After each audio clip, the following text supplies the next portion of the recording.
Vous êtes à la source de l'actualité à toutes et à tous. Bonsoir, bienvenue les grandes articulations. La Guinée a célébré sa journée nationale. C'est à l'occasion de l'Expo universelle. L'événement se déroule à Osaka au Japon. Face au monde entier, le futur de la Guinée à travers Simandou est présenté. Le chef de gouvernement est sur place. À la place d'un hangar, un établissement digne du nom pour les élèves de Kinyaya dans la région de Kindia. Un changement de conditions après plusieurs années de calvaire. C'est une assistance de la Fondation Orange et son partenaire Guinée 44. Festivités culturelles à l'occasion de la Tabaski, Djekedou a fait ses preuves cette année. Une initiative des fils ressortissants, des animations purement traditionnelles ont rythmé la ville. Il est aussi question de renforcer la fraternité. C'est tout pour les titres. À Kindia, le Soli a résonné dans la ville pendant 72 heures. Les rideaux sont tombés sur le Kania Soli, un autre riche patrimoine culturel guinéen. Belle rencontre de danse et de confrontation physique faite avec élégance et dextérité. L'adrénaline bien dosée, maîtrisée, la joie domine les spectateurs venus de divers horizons. L'organisation était une réussite. On voit tout cela avec Yaya Silla. Les 72 heures de Kania Soli ont pris fin ici à Kindia, un festival du folklore qui a su revivre les beaux moments passés dans les villages du littoral guinéen, la Basse-Guinée. Le concours de danse Soli est remporté par les garçons de Madina Kola qui ont raclé sur leur passage tous les autres garçons des villages de Kania. Le rituel d'initiation pendant la circoncision dans les villages Soussou, les garçons sont soumis au strict respect des règles tracées, accompagnés de danses matrimoniales d'Ancity. Moi, je suis impressionnée par toute cette organisation, par toutes ces personnes de très jolies coulures. Comme je dis, vive la Guinée, vive la culture. Et je suis très heureuse de découvrir cette culture aujourd'hui. Notre mémoire, notre miroir. Elle est le creuset de nos souvenirs et le berceau de nos rêves. Elle ne nous appartient pas individuellement. Elle nous appartient collectivement. Elle est notre bien commun et notre héritage. La danse Soli est un chef-d'œuvre artistique et sportif qui sert à la préparation physique et mentale des jeunes avant et pendant la colonisation. Le Soli vient de Sori.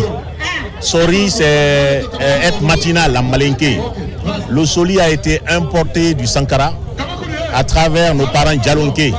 Nous qui sommes Soussou de Kindia, nous descendons des Djalonké qui sont venus s'installer, qui ont accompagné Mangakindi Kamara. Donc le Soli, à un moment donné, pendant la colonisation, a été une danse des hommes forts, pas au même titre que Dundumba, mais surtout pour montrer sa force à travers les pas de danse qui permettaient de lutter.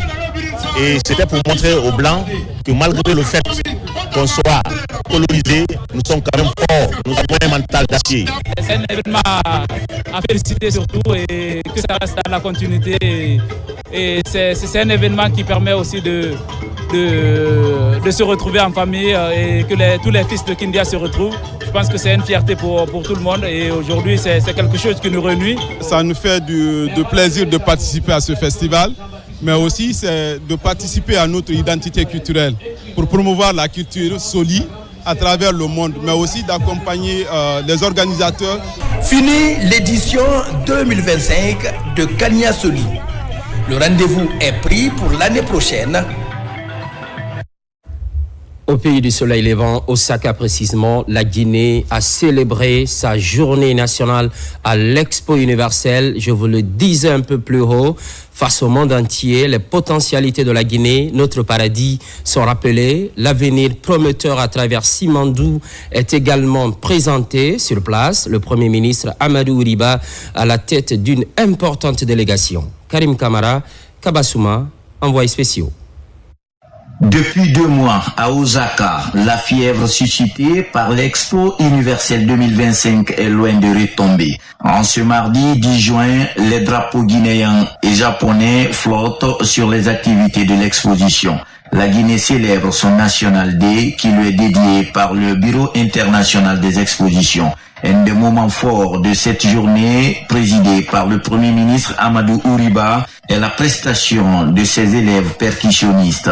Ils sont issus de l'école du djembé de Mishima au Japon, fondée par le Guinéen Feu Mamadi Djembe Fola, le maître du tam-tam. Dès que Mamadi Keïta a apporté cette culture guinéenne chez nous, tout le village a embrassé de façon inconditionnelle l'usage du djembé. Depuis 15 ans, l'école est opérationnelle et cela a jeté une passerelle en guise de brassage culturel entre le peuple nippon et la Guinée.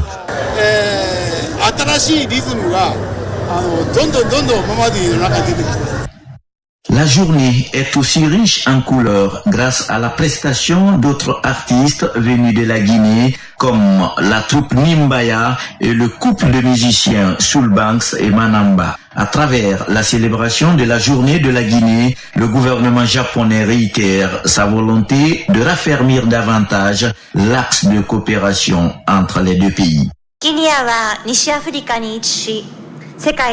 Depuis l'indépendance de la Guinée en 1958, les relations entre les deux pays demeurent amicales de longue date. Le Japon continuera à coopérer dans le domaine de l'éducation, de la santé, de la sécurité alimentaire, ainsi que du développement des infrastructures. Pour le Premier ministre guinéen, cette journée est le symbole d'un engagement sur l'amélioration de la qualité de vie de la population guinéenne. Cette dynamique portée par la vision du président de la République nous permet de bâtir une Guinée moderne, inclusive et prospère. Pour concrétiser cette ambition, le programme Simandou 2040, véritable cadre stratégique, permet à notre pays d'accélérer sa transformation économique et sociale. Ce programme articule harmonieusement la promotion de l'agriculture et du commerce, l'éducation et la culture, le développement des infrastructures et des technologies, la dynamisation du secteur économique et financier, ainsi que le renforcement de la santé et du bien-être de nos populations. C'est à travers cette vision intégrée et transversale que nous voulons créer un environnement attractif pour les investisseurs, moderniser nos infrastructures et développer nos chaînes de valeur, renforcer les compétences de notre jeunesse et garantir à chacun des services sociaux de qualité. Je tiens à exprimer ma profonde reconnaissance au gouvernement japonais pour son soutien constant au développement socio-économique de la Guinée. À toutes les entreprises japonaises présentes ici aujourd'hui, je lance un appel sincère. La Guinée est prête à vous accueillir dans un esprit de partenariat gagnant-gagnant pour investir et participer activement à la réalisation de notre vision commune.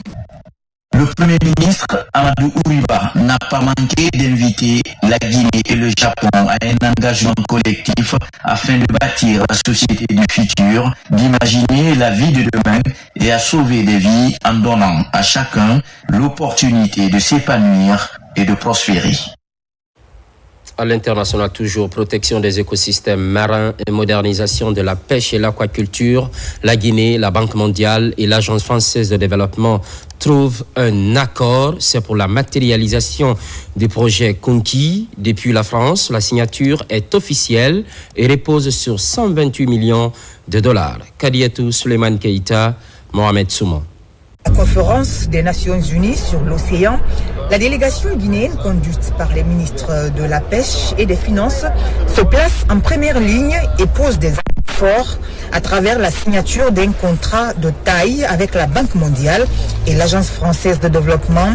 Ce partenariat marque un tournant pour le projet Kunki, une initiative dédiée à la gestion durable des ressources maritimes et la protection de l'environnement en Guinée.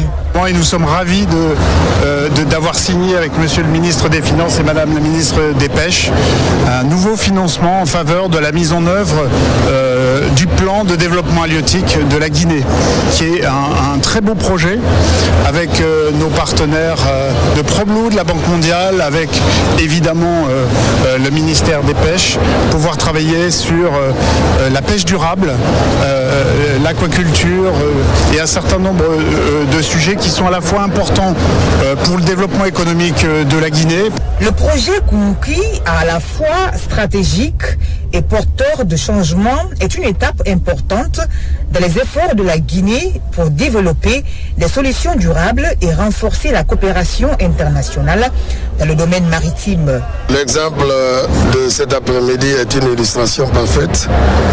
Et on se souviendra que c'est un montant global de 128 millions de financement dans le domaine de la pêche, avec en joint venture la Banque mondiale pour 100 millions et avec un taux de concessionnalité, l'AFD pour 23 millions et un troisième partenaire qui nous donnera donc les 5 millions, le CDD. Donc, l'expérience la plus importante, c'est que ça vient à un moment où la Guinée est dans sa dynamique de transformation et de refondation, et donc il nécessite des mobilisations dans des domaines précis de développement.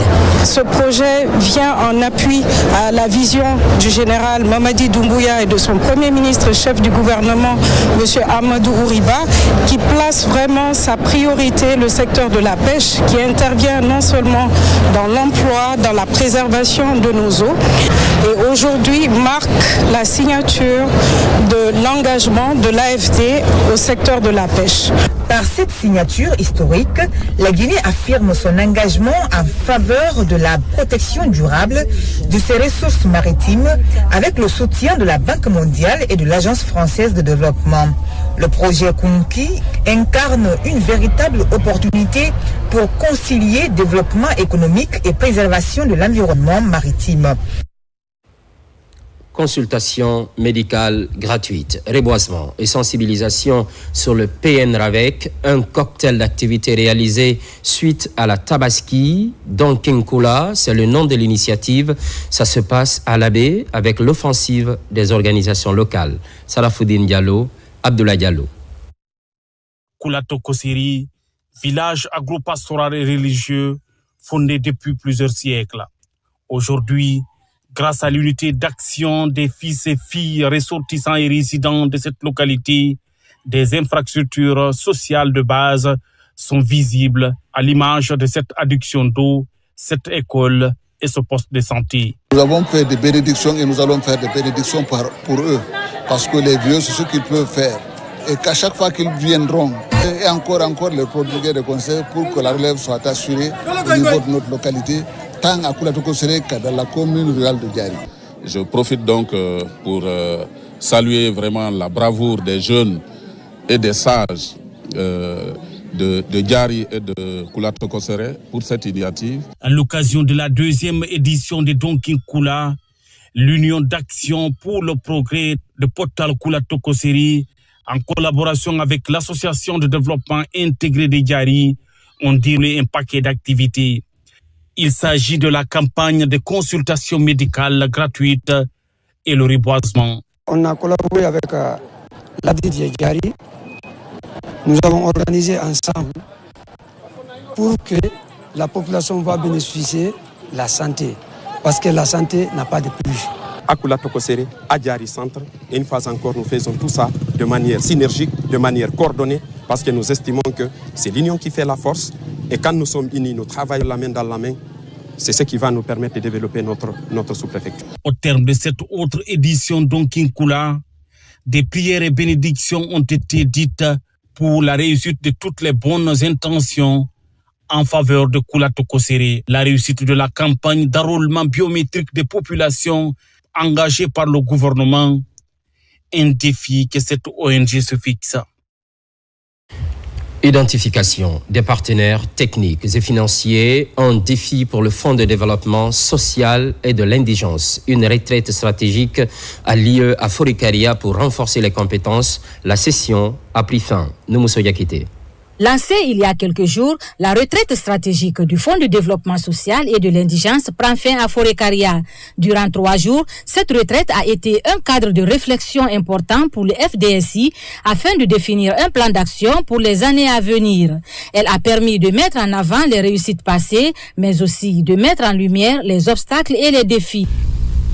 Cette retraite stratégique, elle a été un véritable laboratoire d'idées. Un espace de renforcement de capacité et surtout un moment privilégié de cohésion d'équipe. Nous avons eu l'occasion de réévaluer nos méthodes de travail, d'identifier les globes d'étranglement, mais aussi et surtout de tracer de nouvelles perspectives pour l'amélioration de nos services et l'atteinte de nos objectifs. Portée par la direction générale du FDSI, cette retraite stratégique a permis aux participants d'aborder plusieurs thématiques visant à structurer plus efficacement les interventions du FDSI sur le terrain. Cette retraite stratégique nous a permis d'approfondir des domaines clés tels que la prise en charge sanitaire des indigents, le développement social et l'innovation.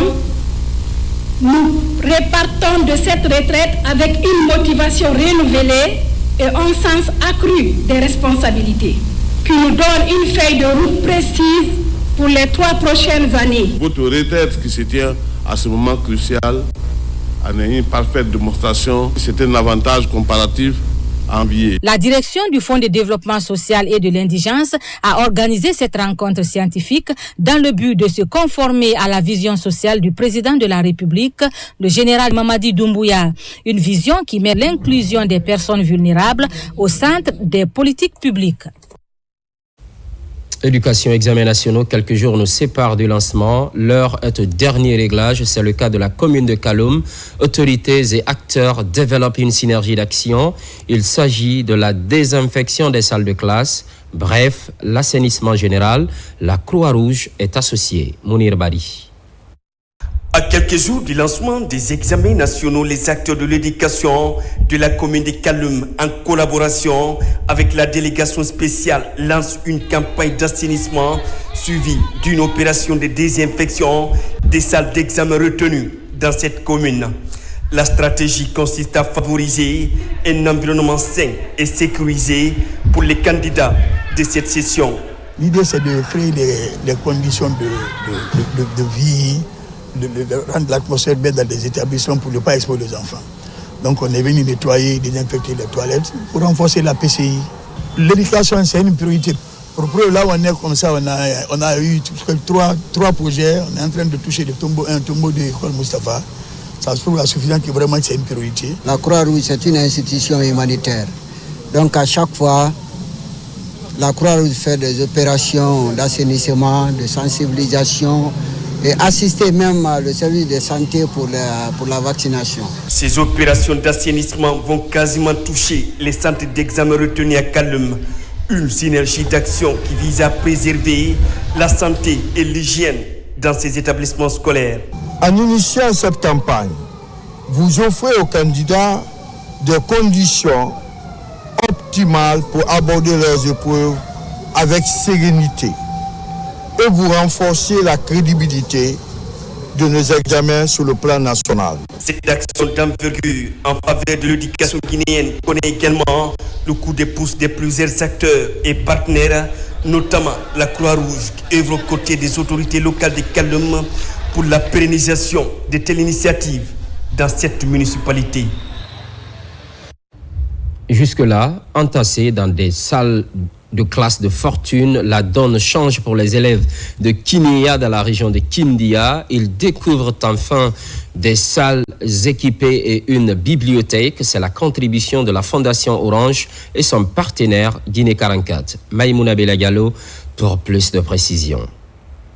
Dans le district de Kinyeya, sous-préfecture de Frigiadi dans Kindia, un nouveau chapitre s'ouvre pour les élèves de l'école primaire. Là où il n'y avait qu'un hangar abritant 2 salles de classe, se dressent désormais 3 nouvelles salles entièrement équipées, accompagnées d'une bibliothèque. Une respiration profonde pour cette école qui comptait 982 élèves, dont 423 filles, forcées jusqu'ici de se partager les classes en double vacation.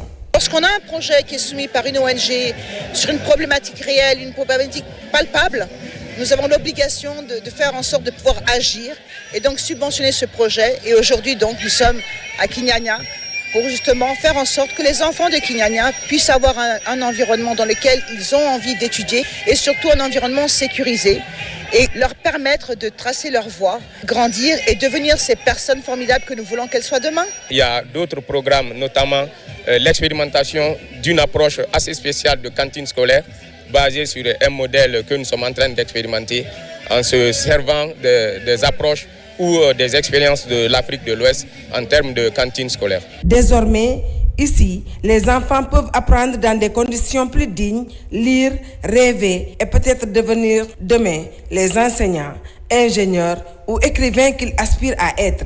Si la Fondation Orage, en collaboration avec Guinée 44, ont eu le courage de réaliser pour la préfecture de Kindia, la sous-préfecture de Frigiagbé et dans le district de Kindia, c'est un œuvre de soulagement. Les élèves feront les cours en plein temps.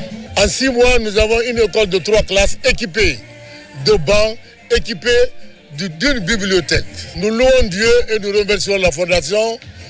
Nous remercions également Guinée 44 pour avoir bien exécuté ces travaux.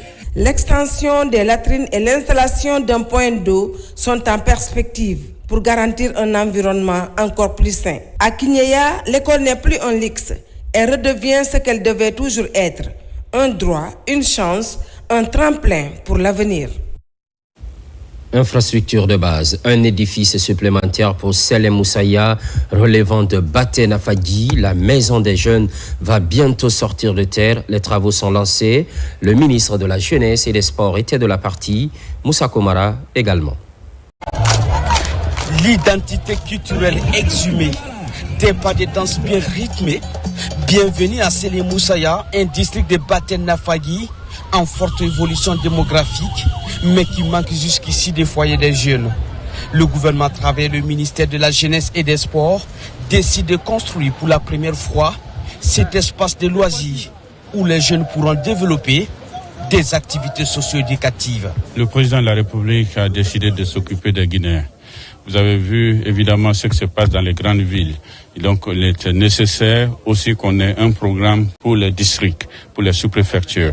Et au niveau des sous-préfectures, les 366 sous-préfectures, nous avons déjà un plan de maison des jeunes. Au niveau des districts, il faudrait aussi y penser. Partout où les communautés ont commencé à faire un travail, il faut les accompagner. C'est pourquoi nous avons demandé à l'AGETIP de faire un programme pour voir comment accompagner les communautés qui ont déjà initié des activités socio-éducatives. Avec une capacité d'accueil de plus de 300 personnes, ce foyer de jeunes qui sera un carrefour d'opportunités sera bâti sur ce périmètre de 600 mètres carrés.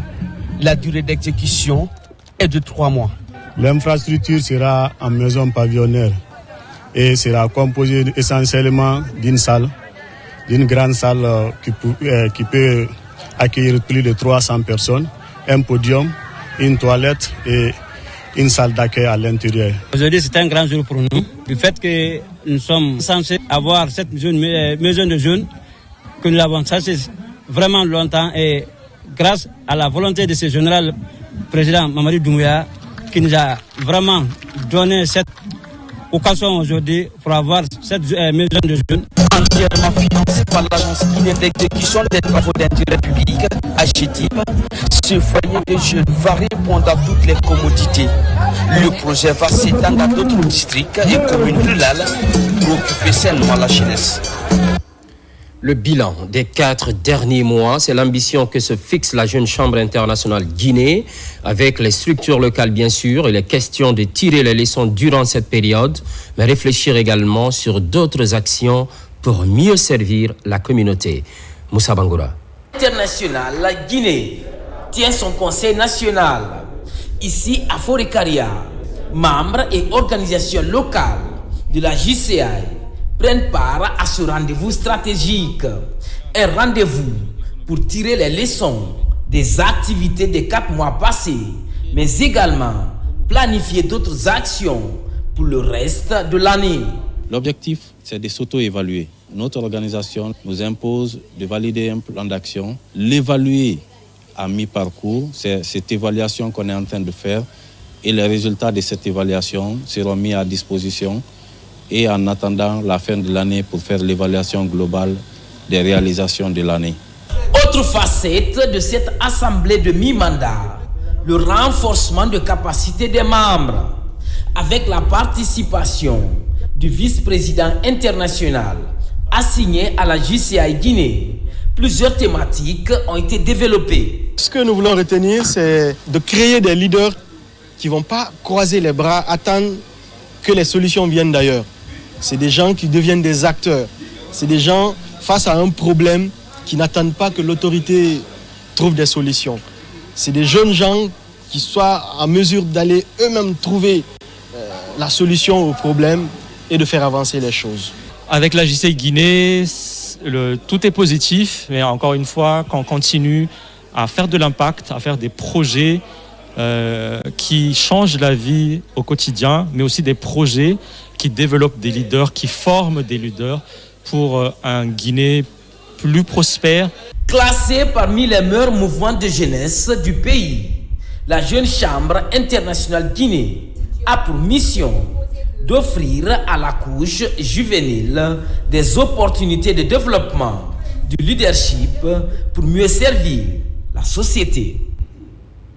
Culture, festivités à la faveur de la Tabaski, Guékédou a fait l'expérience cette année, une initiative des fils ressortissants, des animations purement traditionnelles ont rythmé la ville, en plus de la réjouissance, renforcer la fraternité, selon les organisateurs. Adam Amara, Mohamed Lamine Kamara. Située à plus de 600 km de Conakry, au lendemain de la fête des Tabaski, la ville de Guékédou continue de vibrer au rythme des festivités de retrouvailles autour des danses traditionnelles. Il y a de cela 7 ans que l'association des fils ressortissants et amis pour le développement de Guékédou, AFRADEG, s'investissent non seulement pour l'émergence de cette préfecture, mais aussi pour le rayonnement des valeurs fondamentales de la culture guinéenne. Aujourd'hui, notre objectif est d'attirer le maximum de personnes à Guékédou. Quand il y a la présence humaine, tout peut marcher. Donc c'est un vrai sentiment de fierté de participer à la relance de Guékédou. Le président général Mamadi Doumbouya, la première des choses qu'on peut faire pour lui, c'est la bénédiction. Puisque le pouvoir ne vient pas de tout le monde, le pouvoir ne touche pas tout le monde. Donc il a fait des choses pour la Guinée, très sincèrement, qu'on pleurait depuis des années. On s'est demandé comment ça se fait qu'on n'arrive pas à le faire. Il a pu le faire, on le félicite sur ça. On le prie encore. Il a beaucoup de préfectures à faire. Notre souci, c'est Guékédou. Lui, son souci, c'est la République. Mais chacun parle de ce qui est près de lui. Il n'a qu'à nous regarder et il saura que Guékédou pourra le soutenir. La ville de Guékédou a doublé le volume de recensement. Et il la rajoute. Le fichier, il est vraiment bien fait. Moi, j'ai trouvé ça visionnaire. Et le fait qu'une personne, une voix, une personne, une identité est respectée à cause de la biométrie. Guékédou, c'est une ville martyre. Guékédou a connu la rébellion. Guékédou a connu tous les maux dont la Guinée a souffert dans ces dernières années. Donc aussi des activités juvéniles comme ça commencent dans la ville, ça renaît vraiment de l'espoir. Tous vêtus en uniforme avec des pas de danse rythmés au folklore de la contrée, une initiative qui symbolise le rassemblement et l'union entre les membres de cette association. On est là pour tout le monde, Guékédou. On veut qu'on se donne la main. C'est la paix avant tout. AFRADEG a été créé uniquement pour ça. Sans oublier le président de la République, général Mamadi Doumbouya, qui fait assez d'efforts pour la paix, pour tout le monde. Il veut que tout le monde rentre ensemble et puis on sort ensemble, on rentre ensemble. Le Fouta est l'invité d'honneur de cet événement. Donc pour cette fois-ci, on est vraiment venu les appuyer, les accompagner pour la réussite de cet événement. C'est pourquoi nous sommes tous là présents pour les appuyer. Donc le message c'est de continuer et puis continuer aussi à organiser ces arts d'événements qui sont des événements rassembleurs, des événements vraiment qui motivent, qui unissent la jeunesse dans le cadre du développement socio-économique de la ville de Guékédou. Merci à cette association. L'année dernière, nous étions là. Il y a eu une belle organisation aussi. Et c'est le lieu de dire que cette association nous aide. Quand il y a eu des inondations, elle a fait des dons aux victimes. Au compte de cette 7e édition des festivités de retrouvailles à Guéguédou, l'artiste Ayamanigbe Kouyaté, une des filles de la localité, a assuré le spectacle pour le bonheur des mélomanes. Il convient de rappeler que cet événement est célébré sous le signe de la cohésion sociale et le renforcement de la fraternité entre les filles et fils de Guéguédou. C'est officiel. Les opérations d'enrôlement au titre du programme national de recensement administratif à vocation d'état civil sont lancées aux États-Unis, à Washington. C'est l'ambassadrice qui a procédé au démarrage de ce processus qui va toucher l'ensemble de la communauté guinéenne établie aux États-Unis. Réaction. C'est avec une légitime fierté que je viens de me faire recenser.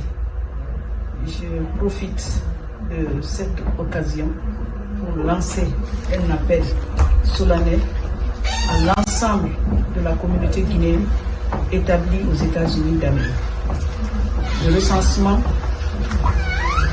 biométrique est un acte citoyen.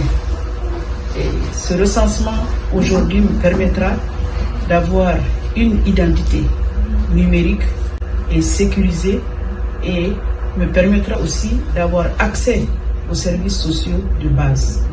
Le recensement est au cœur de la politique de refondation du général de corps d'armée, le général Mamadi Doumbouya, pour faire de notre administration une administration performante, où la gouvernance est de mise.